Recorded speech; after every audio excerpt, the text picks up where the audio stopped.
کہ ہمارے عزیز فوت ہو گئے، وہ کہتے ہیں کہ اگر ہم کل خوانی وغیرہ نہ کریں تو رشتہ دار تانا دیتے ہیں۔ ایک طرف رشتہ دار تانا دیتے ہیں، ایک طرف حضور ناراض ہوتے ہیں، تمہاری مرضی جس کو راضی کرو۔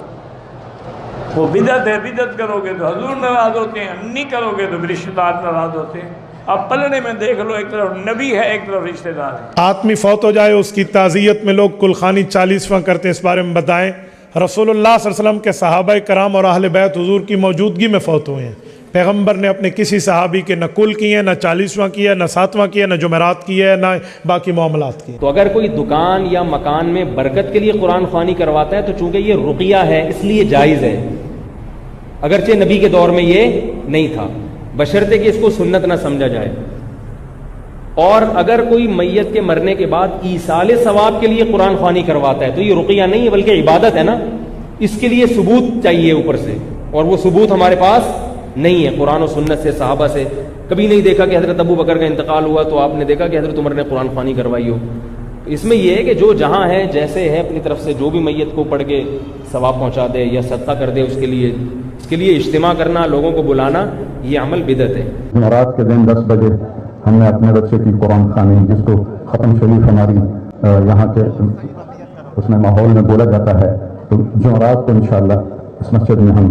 اپنے بچے کے لیے قرآن خوانی اور دعا کا اہتمام کریں گے۔ ہمارے ہاں جس طرح دنیاوی معاملات میں امیر اور غریب کے لیے الگ الگ قانون موجود ہیں، اسی طرح دور حاضر میں شرعی طور پہ بھی امیر اور غریب کے لیے الگ الگ قانون موجود ہیں۔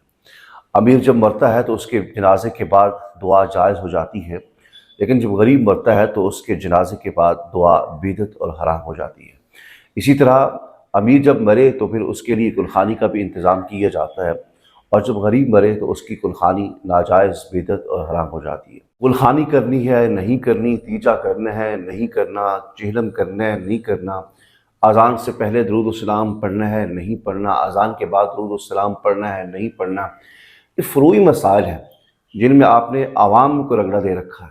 میں آپ کو یہ پیغام دینا چاہتا ہوں، اب آپ میں سے کوئی شخص یہ کہے کہ آپ نے ایک نیا شر پھیلانے کی کوشش کی ہے، میرے بھائی یہ شر پھیلانے کی کوشش نہیں ہے، یہ بات ہم کئی بار کر چکے ہیں۔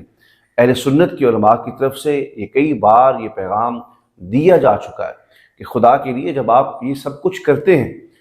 آپ نے کلخانی کا اعلان بھی کیا، آپ نے جنازے کے بعد دعا بھی مانگی، لیکن جب ہم کرتے ہیں تو اس کو بدعت اور شرک نہ کہا جائے۔ مولانا طارق جمیل صاحب سے میں گزارش کروں گا، جس طرح یہ امن کے داعی ہیں، محبت کے داعی ہیں، جس طرح تمام مکاتب فکر کو لے کے چلتے ہیں، اسی طرح ایک پیغام ان کو چاہیے تھا کہ کلخانی پہ دیتے، کہ جس طرح ہم نے کلخانی کی ہے، ہم نے جنازے کے بعد دعا مانگی ہے،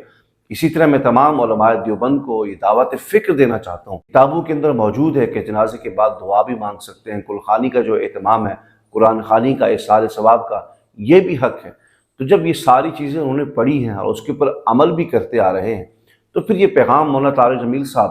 علماء دیوبند کو کیوں نہیں دیتے؟ دیوبندی جو مکتب فکر سے تعلق رکھنے والے لوگ ہیں، ان کو یہ پیغام کیوں نہیں دیتے؟ میں چاہتا ہوں کہ یہ مولانا طارق جمیل صاحب اس میں ایک کلیدی کردار ادا کر سکتے ہیں،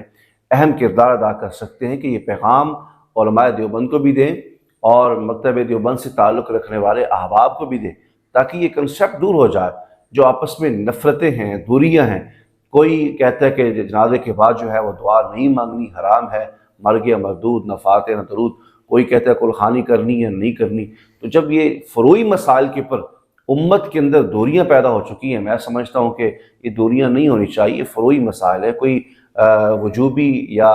فرضی مسائل نہیں ہے جن کے اوپر امت جو ہے انتشار کا شکار ہے۔ مولانا صاحب کے اعلان کلخانی اور اس کے بعد کلخانی کرنا اور جنازے کے بعد دعا کرنا کچھ لوگوں کو اتنا تکلیف دے رہا ہے کہ میں نے سوشل میڈیا پہ جب ویڈیوز دیکھی، ان کے خلاف ایسے محسوس ہوتا تھا جس طرح مولانا طارق جمیل صاحب نے بریلویت کو قبول کر دیا ہے۔ ان کی چیخیں بتا رہی ہیں، ان کے پیٹ کا درد بتا رہا ہے کہ حقائق کچھ اور ہیں۔ اللہ کریم ہم سب کو حقائق سمجھنے اور ان پہ عمل کرنے کی توفیق عطا فرمائے، آمین۔